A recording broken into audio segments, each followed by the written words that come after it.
Hi, I'm Matthew Tringali with Smart Shield Property Management, and in this video I want to discuss with you the considerations you might have around renting versus selling your property. The first thing I want to say is I am so glad that you are here watching this video. The very fact that you are watching this video right now means you are already giving serious consideration on whether or not renting or selling makes the most sense for you and your property. That's already leaps and bounds ahead against the average person that when it comes time to move, they just sell their property because that's what everybody else does, and they have not given any consideration to whether or not it makes sense to rent. So again, I'm so glad that you're here and you're giving this very serious thought. So the first thing I want to cover is some very good reasons to sell your property. The main reason you'd want to sell your property is because you have equity in that property and you already know what you want to do with that cash. Again, if you have a use that you want to use for that cash right away, then it does make sense to sell your property. The biggest reason why you're considering renting your property is because owning real estate is still the #1 wealth generator for people and families in this country. So whether it's owning your own home, and even better that, owning rental property, it's a great way to add wealth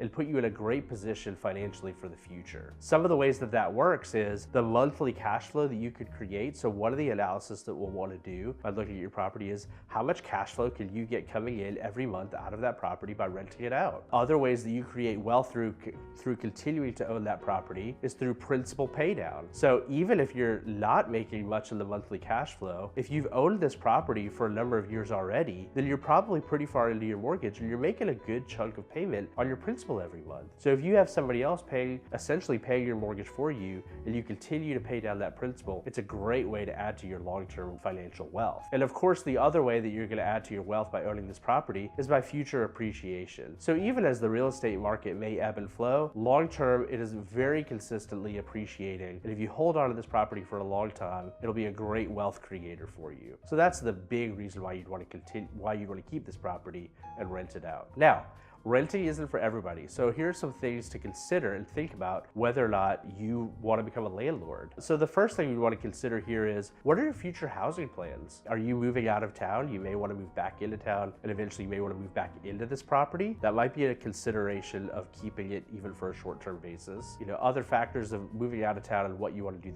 with this property. So think about your future housing plans. Another thing to think about here and whether or not becoming a landlord is a good fit for you is, what do your cash reserves look like, and how long would you be comfortable making these two housing payments without any income coming in? So even if you turn this into a rental property and you go move somewhere else, it's not going to be instantaneous that all of a sudden you're getting rental income coming in. There are going to be some things that we may need to do to fix your place up and put it into rental condition before we then put it on the market, start taking applications. You know, all of this could take a few weeks to even a few months, depending on what all needs to happen for you moving out and getting this property ready.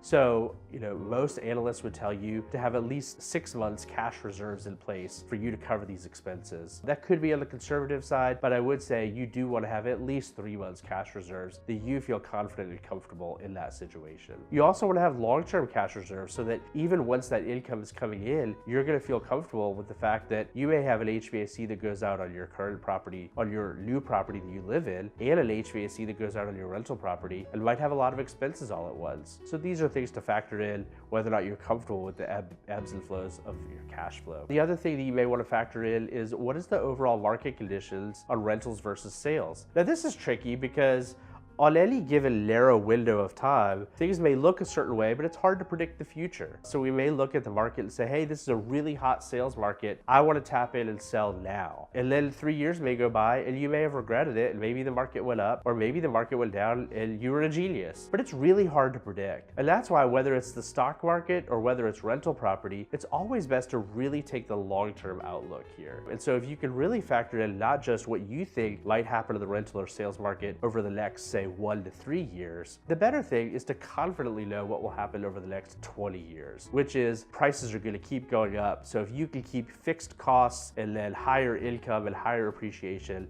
again, it's going to be a great wealth generator for you. But that's a factor to factor in here on what you think about the rental and sales market and what your trusted professional is advising in that way. Another consideration here is, do you just have the stomach to be a landlord? Not all of us can sleep well at night wondering what's going on with a rental property. So if you're the type of person that's just, going to worry and stress, is my tenant okay? Is my property safe? What's going on at my property right now? Then either maybe this isn't a good fit for you to be a landlord, or maybe you just need to make sure that you're hiring a property manager or some other scenario that can cover that for you and know that you feel confident and comfortable in owning your rental property. But if you're the type of person that you think you can do this as a DIY landlord, then factor that in. The last implication here is various tax implications. So if you know that you do want to sell the property at some point in the relatively near future, but you're thinking about renting it out for now, then remember the rule about capital gains, which is as long as you've lived in a property for 2 out of the last 5 years, then once you sell it, you can be relieved of your capital gains liability. So what that means is assuming you've lived in the property for at least the last 2 years and you want to turn it into a rental property, don't rent it out for longer than 3 years before you go ahead and sell it to avoid the capital gains if you know you want to sell it